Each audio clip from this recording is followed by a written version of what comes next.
Nu, tikām uz asfalta, no Aigara spīt vidā, vai tā sportu napors ļēdzam. No Rūts. Rūts. Nu, tā jau tā ir tas motors skaļāks. Tu zini, rāviens ar Toyotu neiet ātrāk. Nu, jā. Kaut ir 2.0 šeit. Nu, jā, Toyota 2.8 laika motors. Cik reiz dzirgus vietās? 225. Dzirgu vairāk. Nē, nu... Bet grieza Toyotā vajadzēja būt lielākam, ka motors. Man liekas, ka šitie ir.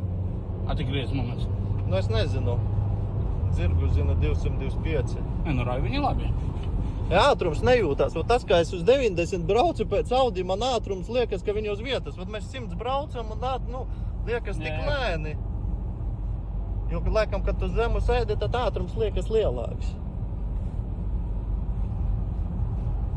Nu, pa ceļu vairāk tā nekrata, ka līdzens asfalts, bet, nu... Pa ceļu ir kārtībā viss. Tā jau, jā, ja braukt, nu, vēl nesalīdzināsi, to jau tā mīkstāk iet.